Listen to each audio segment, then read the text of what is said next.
Assalamualaikum warahmatullahi wabarakatuh. Apa kabar sahabat semua? Saya doakan kalian dalam keadaan sehat walafiat.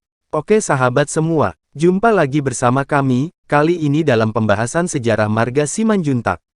Untuk lebih jelasnya mari kita simak video ini. Jangan lupa komen, like, share dan subscribe ya. Selamat menikmati sejarah marga Simanjuntak, bagian 4. Pada waktu akan melahirkan, Boru Sihotang Nauli pernah bermimpi ada seorang tua datang padanya, dan mengatakan bahwa yang akan lahir darinya, adalah bayi laki-laki yang memiliki kesaktian, sebab itu tidak perlu khawatir atau kecewa, apabila nantinya ada yang agak berbeda pada tubuhnya. Mimpinya ini diberitahukan pada suaminya dan mereka berdua merasa was-was menantikan kelahiran anak pertama mereka. Tibalah harinya, setelah bersalin diketahui bahwa sang bayi memiliki bentuk tulang punggung lebih panjang sekitar 1 jari telunjuk dari bokongnya tampak seperti ekor yang pendek. Dan saat itu Raja Hutabulu melirik keluar jendela rumahnya, tampak ada seorang tua berdiri di halaman rumahnya dan berkata, "Hei Bapak, jangan bersusah hati karena anakmu itu adalah seorang anak sakti, versi Toba, Hei Amang, Unang Homarsak Alana anak Minaha Saktian." Setelah berkata demikian, orang itu berubah menjadi londok dan langsung memanjat pohon eno kemudian hilang di antara pelepah eno.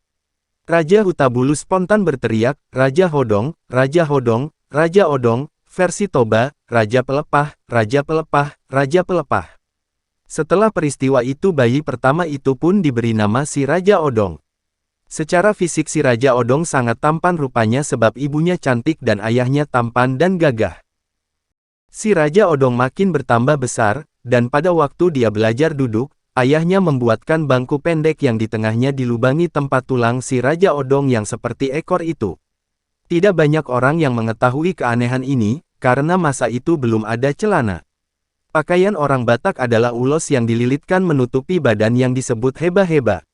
Menurut penyelidikan antropologi budaya Batak Toba, maka sejak keberadaannya orang Batak tidak pernah bertelanjang karena ulos Batak sama usianya sejak adanya si Raja Batak, atau orang Batak pertama. Sebelum Belanda datang ke tanah Batak, maka ulos Batak dipakai sehari-hari sebagai berikut. Ulos yang menutupi badan disebut heba-heba. Ulos yang menutupi bahu ke bawah disebut hande-hande, yang juga sering disandangkan di bahu. Ulos penutup kepala disebut saong-saong, dan bila diikatkan di kepala maka disebut bulang-bulang atau tali-tali. Tingkat budaya berpakaian pada masa itu, membuat si Raja Odong tidak merasa asing atau minder jika bersosialisasi dengan orang lain. Hanya keluarga dekat saja yang mengetahui kelebihan si Raja Odong ini. Setelah beberapa tahun kemudian, istri Raja Hutabulu kembali mengandung, dan selama mengandung, dia selalu memohon tua agar mula jadi Nabolon, Tuhan memberikan seorang anak laki-laki lagi, tetapi yang tidak mempunyai keanehan. Doanya pun terkabul, dan lahirlah seorang anak laki-laki yang rupanya sama persis seperti abangnya. Bahkan setelah dewasa, kedua anak Raja Hutabulu ini sama besarnya, dan banyak orang menyangka keduanya adalah saudara kembar. Begitu lahir, dan ternyata bayinya laki-laki, maka dia diberi nama Tumonggo Tua, yang bila diartikan ke dalam bahasa Indonesia artinya, memohon tua melalui doa. Setelah kedua anak ini semakin dewasa, mereka kelihatan tampan dan gagah melebihi ayah mereka. Banyak gadis yang tertarik dan jatuh cinta pada mereka. Tetapi apabila berkenalan lebih jauh dengan keduanya, maka akan diketahui bahwa si Raja Odong memiliki perbedaan dengan adiknya. Setelah sekian lama saling mencinta dengan Boru Sihotang Paribannya, Tumonggo Tua ingin segera menikah. Namun orang tuanya menganjurkan, kalau dia boleh menikah setelah abangnya menikah. Satu-satunya cara agar Tumonggo Tua dapat segera menikah adalah, dengan mencarikan seorang calon istri bagi abangnya. Lalu berangkatlah Tumonggo Tua dengan sampan ke Pulau Samosir. Di sana konon banyak gadis yang sampai berumur tua belum menikah karena ketatnya hukum bersaudara. Bagi kesatuan marga keturunan Nayambaton, yang banyak bermukim di Samosir sampai sekarang, masih tetap mempertahankan tradisi, tidak boleh saling menikah antar sesama keturunan marga-marga Nayambaton. Selama di atas sampan, dalam perjalanannya Tumonggo Tua selalu memohon kepada Mula Jadi Nabolon, supaya dia bertemu dengan seorang gadis cantik, untuk dilamar menjadi kakak ipar Angkang Boru. Ketika berada di tengah Danau Toba, tiba-tiba angin bertiup kencang sekali Alogo Lubis dan menghantam sampannya hingga sampannya hancur. Dia mencoba sekuat tenaga, berenang mencapai daratan, dan berhasil. Setelah berada di tepi Danau Toba, dia tak sadarkan diri dan pingsan. Ombak berdebur laksana irama musik yang menyambut kedatangan Tumonggo Tua di situ, di daerah Lontung, yaitu di Muara, sekarang persis di tempat pemandian Puteri Raja Sianturi. Dia terbaring hingga sore hari, dia ditemukan oleh si Boru Uli Basa Boru Sianturi, yang hendak mengambil kain cucian yang dijemur di tepi danau. Setelah melihat pemuda tampan itu, Boru Uli Basa berkata, "Kalau kamu memang manusia, siapakah namamu? Kalau kamu seorang yang memiliki kesaktian, maafkan aku tidak bermaksud mengganggumu, tetapi kalau kamu manusia, aku mau mendampingimu, seandainya kamu membawaku pergi bersamamu, dan aku menjadi istrimu." Versi Toba, Molo na jolma doho paboa isegoarmu. Molo na martua tua doho, unang ma muruk ho tu ahu, alandang na manggugai ho ahu, alai molo jolma doho, olo do ahu mandongani ho, autung oloho mamboan ahu tu hutam gabe inantam. Samar-samar perkataan itu, didengar oleh Tumonggo Tua yang mulai siuman. Lalu, dia mulai membuka matanya perlahan, dan melihat ada seorang gadis cantik jelita di sebelahnya. Dia langsung mengucek matanya, seakan tidak percaya akan apa yang dilihatnya, kemudian dengan suara pelan, dia berkata, "Apakah ini mimpi? Aku berada di sebelah puteri yang cantik. Sekiranya bukan mimpi, apa gadis ini mau kalau aku membawanya menjadi menantu orang tuaku?" Versi Toba, Namarnipi doahu nuaeng di lambung ni si Boru na Uli Basa. Otsura naso marnipi doahu, oloman nian boanonhu gabe parumaen ni damang dohot dainang. Mendengar ucapan itu, Boru Uli Basa langsung memegang tangan Tumonggo Tua, lalu membangunkannya dan menuntun dia berjalan, menuju rumah orang tua Boru Uli Basa, sebab hari sudah sore. Sesampainya di rumah, keluarga Boru Uli Basa bergembira, kedatangan tamu seorang pemuda yang tampan dan gagah. Dalam percakapan dengan orang tua Boru Uli Basa, Tumonggo Tua memperkenalkan diri, dan menjelaskan bahwa dia adalah cucu Raja Marsundung Simanjuntak, dan anak Raja Hutabulu dari Balige. Dia juga menjelaskan, bagaimana dia bisa ada di sana, dan apa maksud dari perjalanan jauhnya itu. Mendengar penjelasan itu, Boru Uli Basa merasa gembira, dalam hatinya dia terpikat akan ketampanan Tumonggo Tua. Setelah beberapa hari tinggal di daerah Lontung, terjadi pembicaraan antara Tumonggo Tua dan Boru Uli Basa, yang intinya tentang kesediaan Boru Uli Basa, agar menjadi menantu bagi orang tua Tumonggo Tua. Jawaban dari Boru Uli Basa sangat jelas, yaitu dia mau dan bersedia.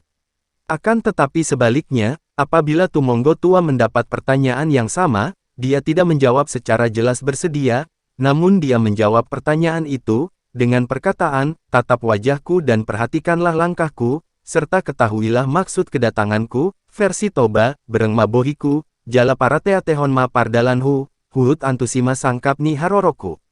Boru Uli Basa memang calon menantu Raja Hutabulu, tetapi bukan untuk menjadi istri bagi Tumonggo Tua.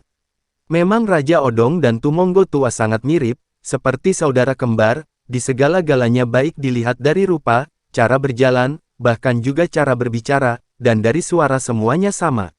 Sangat sulit membedakan keduanya kecuali ini, Raja Odong memiliki kelebihan tulang belakang sepanjang jari telunjuk. Perbedaan mereka ini, dirahasiakan Tumonggo Tua, demi harapan dia bisa direstui, menikah setelah abangnya menikah.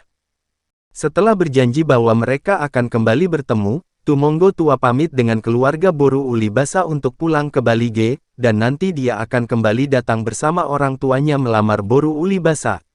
Setibanya di Balige, Tumonggo Tua menceritakan perjalanannya kepada abang dan orang tuanya.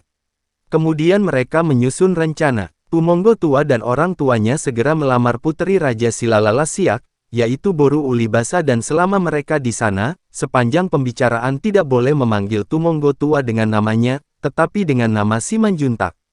Pesta pernikahan diadakan di rumah pihak pengantin wanita atau di alap jual, dan yang mendampingi Boru Uli Basa dalam acara adat sepenuh itu atau Ulaon Nagok adalah Tumonggo Tua, hingga dalam perjalanan di Danau Toba sampai Balige.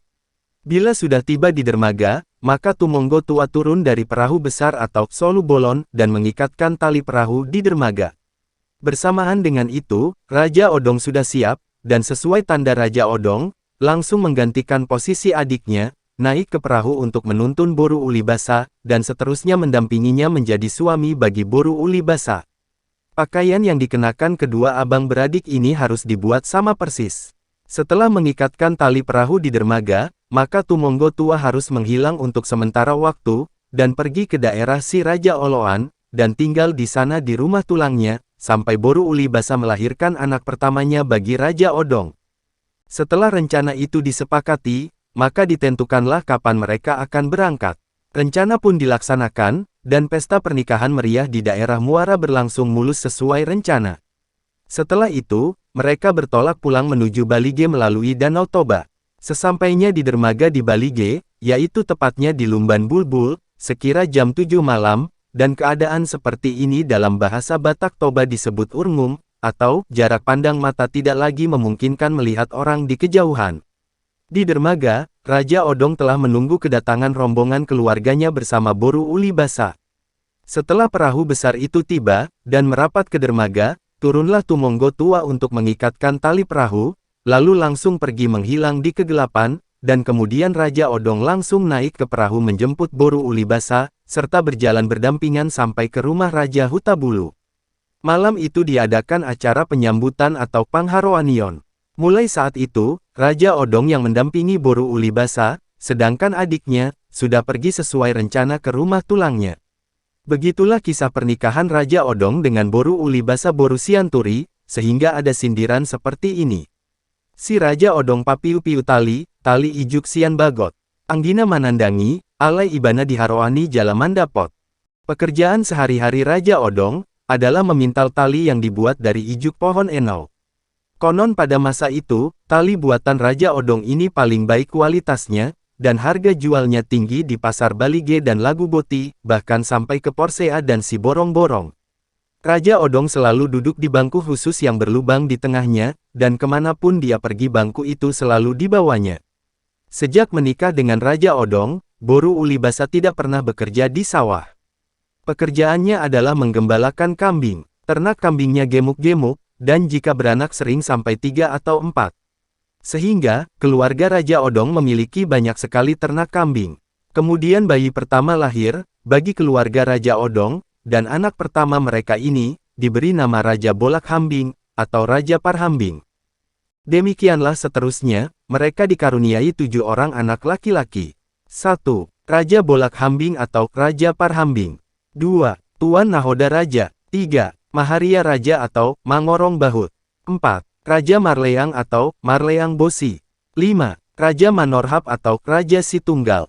6. Raja Maega gelar Ompu Toga Oloan. 7. Dingkir Ulu Balang, gelar Partahi Oloan Datu Maega. Namun sampai sekarang, baru keturunan Raja Parhambing, dan Tuan Nahoda Raja saja yang sudah mengetahui, bahwa mereka adalah keturunan dari Raja Odon. Tentang Tumonggo Tua, setelah berita kelahiran anak pertama Raja Odong abangnya, sampai kepadanya, betapa bahagianya dia dan paribannya. Lalu, setelah mendengar kabar baik itu, mereka berdua datang berkunjung ke Balige, dan memastikan bahwa, rombongan Raja Hutabulu akan pergi melamar Boru Sihotang, atau pariban Tumonggo Tua tersebut. Sebagai catatan, itulah gambaran dari marga Simanjuntak. Jika demikian adanya, bagaimanakah seharusnya kita sebagai marga Simanjuntak bersikap? Apakah harus menutup mata dari berbagai cerita di atas? Ataukah sebaliknya, menerima mentah-mentah segala apa yang diceritakan? Nah, tinggal bagaimana kita menyikapinya secara cerdas, dan baik agar tidak ada perpecahan antara kita.